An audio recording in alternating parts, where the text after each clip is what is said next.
Yvon Dallaire, bonjour. Bonjour. Alors, vous venez tout droit du Québec, on va dire exprès un peu pour le site Sainte-Sabe et faire quelques interviews avec nous sur plein de sujets qui nous intéressent, sur l'amour. Est-ce qu'on peut dire, juste comme ça en passant, qu'au Québec, on est très avancé dans toutes ces techniques de thérapie de couple, d'amour, de sexualité?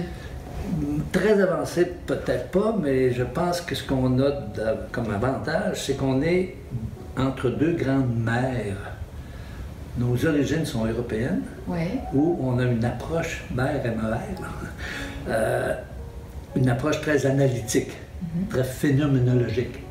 Et on baigne dans une mer d'anglophones qui, eux, sont beaucoup plus pratico-pratiques. Je pense que nous, on réussit à faire une espèce de synthèse entre ces deux pensées, ces deux approches par rapport aux relations hommes-femmes. Ce qui fait qu'on va utiliser, et c'est mon expertise depuis le temps que je viens ici en Belgique, en France et en Suisse, c'est que je dis les mots justes. Au lieu de tourner autour et au lieu d'utiliser 5 mots pour dire quelque chose, je vais directement au but. Alors, et beaucoup de gens, d'intervenants, m'apprécient pour ça. Je voudrais que vous disiez les mots justes par rapport à un thème qui peut tous un jour nous concerner, à savoir la jalousie. Qu'est-ce que c'est la jalousie? C'est toxique, c'est... Poubelle. Il faut pas l'éviter, il faut fuir la personne jalouse. C'est l'enfer. Et quand on est amoureux dans un couple, on a quand même le droit d'être un peu jalouse, un peu jaloux. Si, par exemple, on est en couple et que tu passes une soirée à m'ignorer, à t'intéresser à un de mes amis, ça se peut que j'ai un petit pincement au cœur. Mais si je ne suis pas jaloux pathologique, ben, je peux être content que tu aies passé une belle soirée à discuter avec un de mes amis.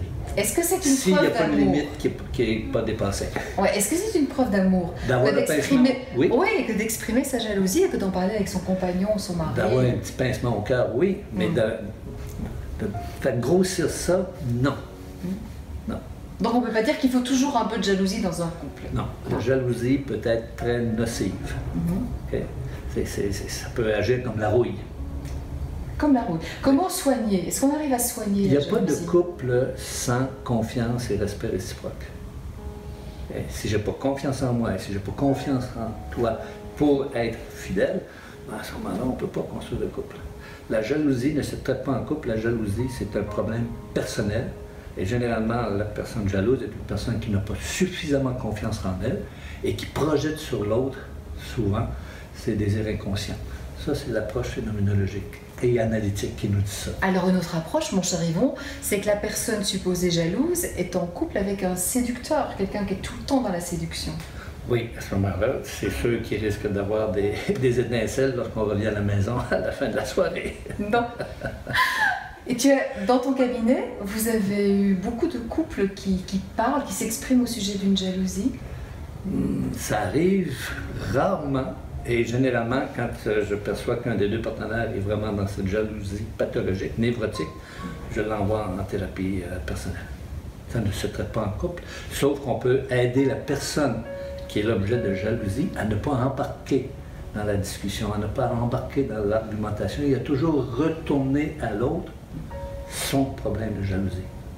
Moi, je sais que je suis fidèle. C'est toi qui crois que moi, je suis infidèle. D'accord. C'est toi. On peut avoir plusieurs façons d'intervenir. Tu tiens tant que ça à moi que tu as peur de me perdre. Tu n'as pas assez confiance en toi pour savoir que je peux t'aimer. Etc. C'est des différentes stratégies thérapeutiques qu'on peut utiliser. On viendra vous consulter, mon cher Yvon. À la prochaine fois. À la prochaine.